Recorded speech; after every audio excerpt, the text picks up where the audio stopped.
It's very important to me on this channel to maintain open communication between myself and my treasured viewers, and one observation a whole bunch of you narrow-minded simpletons have communicated to me via YouTube and Twitter and Reddit and my recurring nightmares since that Zack Snyder video was uploaded is that actually, Watchmen takes place in the 1980s, so there's really nothing unusual about the World Trade Center being part of the Manhattan skyline. And having looked into the issue myself, I can confirm that yes, Watchmen does in fact take place in the 1980s. So yeah, it's perfectly normal that the World Trade Center would be part of the New York skyline and also every goddamn one of Zack Snyder's films. But when we're talking about visual storytelling, which I'll remind you is what Zack Snyder is specifically known for, like even all of the bad reviews say that, I find it can be helpful to look at things like context or framing or whether the thing we're looking at is centered directly in the middle of the shot as if bludgeoning you in the face with it. You know, like subtle. So I figure it might be worth looking into the specific scenes where this sort of imagery shows up, because it's not in every shot of the skyline. In total, we see the towers 3 times before the final shot of the movie, and each of these scenes, I think, has something interesting to say if we look closely at it. Here's the first time we see them. It doesn't take a political scientist to see that our Cold War with the Russians isn't ideological. It's based upon fear. Fear of not having enough. But if we make resources infinite, we make war obsolete.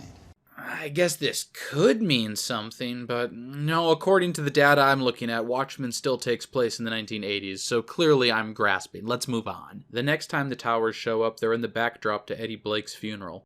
And the vision that was planted in my brain still remains within the sound of silence. The comedian is buried to Simon and Garfunkel's The Sound of Silence, which many people believe was inspired by the assassination of John F. Kennedy. I suppose this could be a reference to conspiracy theories surrounding the JFK assassination, but I don't see what that could possibly have to do with 9/11. Next! So the second to last time the towers show up, right after this scene, which is definitely not a reference to Dr. Strangelove, it's again in the backdrop of Adrian Veidt's office, this time looming over his shoulder as he's again being interviewed regarding his intentions via energy and global power structures. The world can't just quit on oil and nuclear power or cold turkey. You'll dismantle our entire economy overnight. You're right, Lee. And why free energy? Well, free is just another word for socialist. One of them is Lee Iacocca, who gets shot in the face, and who does this look like? And the gunman who shoots Iacocca, the assassin whom we later find out was hired by Veidt himself, is carrying a box that says, "A New World Delivered." New World Delivered.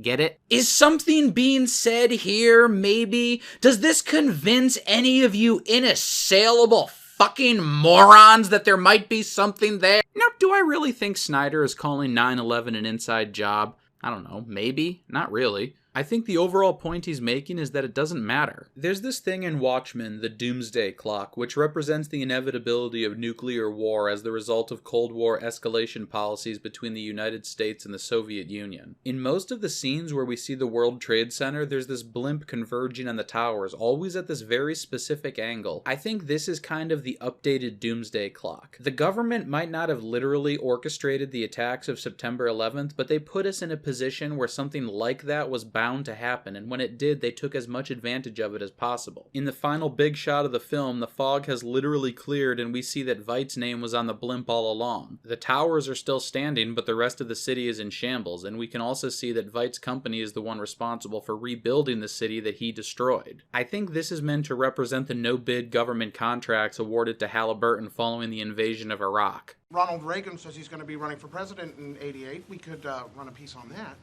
Seymour, we don't dignify absurdities with coverage. This is still America, damn it!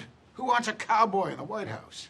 But like I said, this is all very subtle. No charge for this video, but thank you nonetheless to my patrons, especially Il Caesar, and all the people who bitch, moaned, and complained about the last video being too long. If you'd like to hear my full thoughts regarding Zack Snyder, you can check that out by clicking here. Thanks for watching, and I'm glad we could clear this up.